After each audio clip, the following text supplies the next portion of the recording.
ಬಹಳಷ್ಟು ಕ್ರೀಡೆಗಳಿಗೆ ಭಾರತ ಆದ್ಯತೆಯನ್ನ ನೀಡಿದೆ. ಎಷ್ಟೋ ಕ್ರೀಡೆಗಳು ನಮ್ಮ ದೇಶದಲ್ಲಿ ಹುಟ್ಟಿದ್ರೂ ಕೂಡ ನಶಿಸಿ ಹೋಗಿವೆ. ಆದರೆ ಜಗತ್ತಿನಲ್ಲಿ ಅತಿ ಹೆಚ್ಚು ಆಟ ಆಡ್ತಕ್ಕಂತಹ ಆಟ ಅಂತ ಹೇಳಿದ್ರೆ ಅದು ಫುಟ್ಬಾಲ್.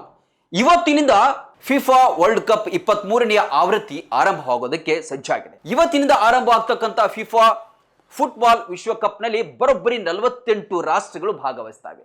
ಆದ್ರೆ ನಮ್ಮ ಭಾರತ ದೇಶ ಫುಟ್ಬಾಲ್ಗೆ ಅರ್ಹತೆಯನ್ನ ಪಡೆದಿಲ್ಲ. ನಮ್ಮ ದೇಶದ ಸರಾಸರಿ ರ್ಯಾಂಕಿಂಗ್ ಎಷ್ಟಿದೆ ಅಂತ ಹೇಳಿದ್ರೆ 199ನೇ ರ್ಯಾಂಕಿಂಗ್ ನಲ್ಲಿದೆ. ಹಾಗಾಗಿ ನಮ್ಮ ಭಾರತ ದೇಶ ಇಷ್ಟು 146 ಕೋಟಿ ಜನಸಂಖ್ಯೆ ಇದ್ರೂ ಫುಟ್ಬಾಲ್ಗೆ ಅರ್ಹತೆಯನ್ನ ಪಡೆದಿಲ್ಲ. ಬರೀ ನಮ್ಮ ದೇಶದಲ್ಲಿ ಕ್ರಿಕೆಟ್ಗೆ ಆದ್ಯತೆಯನ್ನ ನೀಡುತ್ತೇವೆ.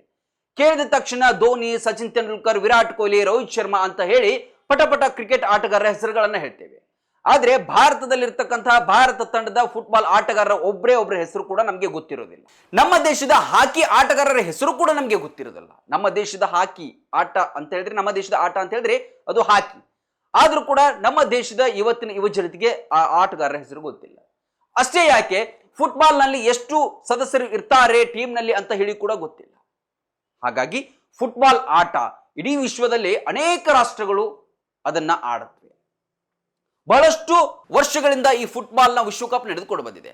ಅದರ ಹಿನ್ನೆಲೆಯನ್ನ ನೋಡೋದಾದ್ರೆ 1930ರಲ್ಲಿ ಫಿಫಾ ಅನ್ನುವಂತಹ ಸಂಸ್ಥೆ ಆರಂಭ ಆಗಿದ್ದು 1904ರಲ್ಲಿ. ಮುಂದೆ ವಿಶ್ವಕಪ್ ಆರಂಭ ಆಗಿದ್ದು 1930ರಲ್ಲಿ. ಇಷ್ಟು ವರ್ಷಗಳಿಂದ ನಡೆದುಕೊಂಡು ಬಂದಿರುವಂತಹ ಫುಟ್ಬಾಲ್ ನಲ್ಲಿ ನಮ್ಮ ಭಾರತ ದೇಶಕ್ಕೆ ಅರ್ಹತೆನೇ ಇಲ್ಲ. 1950ರಲ್ಲಿ ಒಂದು ಸಲ ಅರ್ಹತೆಯನ್ನ ಪಡೆದಿತ್ತು ಭಾರತ. ಆದ್ರೆ ಆಗ ನಮ್ಮ ದೇಶದ ಆಟಗಾರರೇ ಹಾಕೋದಕ್ಕೆ ಸರಿಯಾಗಿ ಶೂ ಇರಲಿಲ್ಲ. ಅದರಿಂದಾಗಿ ಅದರಲ್ಲಿ ಭಾಗವಹಿಸೋದಕ್ಕೆ ಆಗಲಿಲ್ಲ.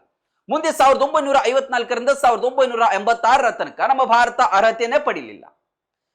ಇಷ್ಟೆಲ್ಲ ನಮ್ಮಲ್ಲಿ ದೇಶದಲ್ಲಿ ಆಟಕ್ಕೆ ಅಥವಾ ಬೇರೆ ಬೇರೆ ಆಟಗಳಿಗೆ ಬೆಲೆನ ಕೊಡ್ತಾ ಇದ್ರು ಕೂಡ ಫುಟ್ಬಾಲ್ಗೆ ಮಾತ್ರ ನಮ್ಮ ದೇಶ ಅರ್ಹತೆಯನ್ನೇ ಪಡಿತಾರೆ.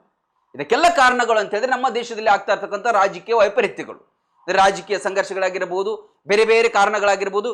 ಇವೆಲ್ಲದರ ದುರಾದೃಷ್ಟದಿಂದಾಗಿ ನಮ್ಮ ದೇಶದ ಫುಟ್ಬಾಲ್ ಕ್ರೀಡಾಪಟುಗಳು ವಿಶ್ವಕಪ್ನಂತಹ ಕ್ರೀಡೆಗಳಲ್ಲಿ ಭಾಗವಹಿಸೋದಕ್ಕೆ ಆಗ್ತಾನೆ ಇಲ್ಲ. ಹಾಗಾಗಿ ಇವಾಗ ಫಿಫಾ 2026ರಲ್ಲಿ 23ನೇ ಆವೃತ್ತಿನ ಆಡ್ತಾ ಇದ್ರು ಕೂಡ ನಮ್ಮ ದೇಶದಲ್ಲಿ ಫುಟ್ಬಾಲ್ ಇವತ್ತಿಗೂ ಕೂಡ ಕ್ಷೀಣಿಸಿದೆ. ಅಷ್ಟೊಂದು ನಿರೀಕ್ಷಿತ ಮಟ್ಟದ ಪ್ರದರ್ಶನ ಕಾಣಲಿಲ್ಲ. ಯಾಕಂತ ಹೇಳಿದ್ರೆ ಇಲ್ಲಿ ಹಣದ ಹೊಳೆ ಕೂಡ ಹರಿತದೆ. 1000 ಕೋಟಿ ರೂಪಾಯಿಗಳು ಖರ್ಚು ಮಾಡ್ತಾರೆ. ಬರೀ ನಮ್ಮ ಅಲ್ಲಿ ವರ್ಲ್ಡ್ ಕಪ್ ಗೆದ್ರೆ ಒಂದು 20 ಕೋಟಿ 30 ಕೋಟಿ ರೂಪಾಯಿ ಕ್ರಿಕೆಟ್ ನಲ್ಲಿ ಕೊಡ್ತಾರೆ. ಬಟ್ ಇದರಲ್ಲಿ ಹಾಗೆಲ್ಲ, ಭಾಗವಹಿಸಿದಂತ ಪ್ರತಿ ತಂಡಕ್ಕೂ ಕೂಡ 100 ಕೋಟಿ ರೂಪಾಯಿ ಕೊಡ್ತಾರೆ. ಹಾಗಾಗಿ ಪ್ರತಿಷ್ಠಿತ ವಿಶ್ವದ ಒಂದು ಸ್ಪೋರ್ಟ್ಸ್ ನಲ್ಲಿ ನಮ್ಮ ಭಾರತ ದೇಶ ಭಾಗವಹಿಸ್ತಾ ಇಲ್ಲ ಅನ್ನೋದು ಎಲ್ಲೋ ಒಂದ್ ಕಡೆ ಏನಂತ ಹೇಳಿದ್ರೆ ನಮಗೆ ಒಂದು ರೀತಿಯಲ್ಲಿ ನಾಚಿಕೆ ಆಗುತ್ತೆ. ಯಾಕಂತ ಹೇಳಿದ್ರೆ ಇಷ್ಟು ದೊಡ್ಡ ಆಟವನ್ನ ಆಡ್ತಿಲ್ಲ, ಬರೀ ಕ್ರಿಕೆಟ್ ಅದಕ್ಕೆ ಆದ್ಯತೆಯನ್ನು ನೀಡ್ತಾರೆ. ಬೇಕು, ಎಲ್ಲ ಆಟಗಳು ಬೇಕು. ಅದರ ಜೊತೆಗೆ ಇಂತಹ ಪ್ರತಿಷ್ಠಿತ ಆಟದಲ್ಲೂ ಕೂಡ ನಮ್ಮ ಭಾರತ ಮುಂದುವರೆದಾಗ ಮಾತ್ರ ಕ್ರೀಡಾಪಟುಗಳು ಕೂಡ ಪ್ರೋತ್ಸಾಹವನ್ನ ನೀಡಿದಾಗೆ ಆಗತ್ತೆ.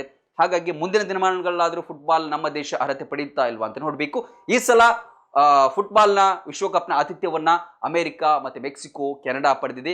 ಇವತ್ತಿನಿಂದ ಆರಂಭ ಆಗ್ತಕ್ಕಂಥ ಕಾಲ್ಚೆಂಡಿನ ಆಟದಲ್ಲಿ ಅನೇಕ ದಿಗ್ಗಜ ಆಟಗಾರರು, ಮೆಸ್ಸಿ ಆಗಿರ್ಬೋದು, ಕ್ರಿಸ್ಟಿಯಾನೋ ರೊನಾಲ್ಡೋ ಆಗಿರಬಹುದು, ಅವರು ಕೊನೆಯ ಘಟ್ಟ ಅನಿಸುತ್ತೆ. ಯಾಕಂತ ಹೇಳಿದ್ರೆ ಇದಾದ ಮೇಲೆ ಅವರು ನೆಕ್ಸ್ಟ್ ವಿಶ್ವಕಪ್ಗೆ ಇರ್ತಾರೋ ಇಲ್ಲೋ ಗೊತ್ತಿಲ್ಲ.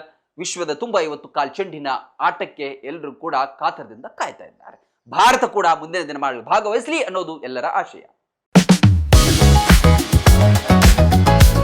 ಗ್ರಾಮೀಣ ಭಾಗದಲ್ಲಿ ಅತ್ಯುತ್ತಮ ಶಿಕ್ಷಣ ನೀಡುತ್ತಿದೆ ಸಾಯಿ ಚೇತನ ಶಾಲೆ ಕಸಬಾ ಜಂಬಗಿ.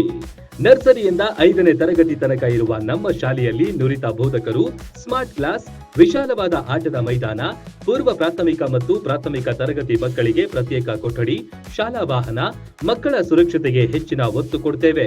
ವಸತಿ ಶಾಲೆಗಳು ನಡೆಸುವ ಸ್ಪರ್ಧಾತ್ಮಕ ಪರೀಕ್ಷೆಗೆ ಉಚಿತ ಕೋಚಿಂಗ್, ಪಠ್ಯೇತರ ಚಟುವಟಿಕೆಗಳಿಗೂ ಒತ್ತು ನೀಡುತ್ತೇವೆ. ವಾರದಲ್ಲಿ 3 ದಿನ ಆಸಕ್ತ ಮಕ್ಕಳಿಗೆ ಡ್ಯಾನ್ಸ್ ಕ್ಲಾಸ್ ನಡೆಸಲಾಗುತ್ತೆ. ಕೈಗೆಟುಕುವ ದರದಲ್ಲಿ ಗುಣಮಟ್ಟದ ಶಿಕ್ಷಣಕ್ಕಾಗಿ ನಿಮ್ಮ ಆಯ್ಕೆಯಾಗಿರಲಿ ಸಾಯಿ ಚೇತನ ಶಾಲೆ. ಈಗಾಗಲೇ ದಾಖಲಾತಿಗಳು ಆರಂಭವಾಗಿವೆ. ಶೀಘ್ರವೇ ಭೇಟಿ ನೀಡಿ. ರನ್ ಟಿವಿ ನ್ಯೂಸ್ ವಿಡಿಯೋಸ್ ನೋಡಲು ಸಬ್ಸ್ಕ್ರೈಬ್ ಮಾಡಿ, ಬೆಲ್ ಐಕಾನ್ ಪ್ರೆಸ್ ಮಾಡಿ.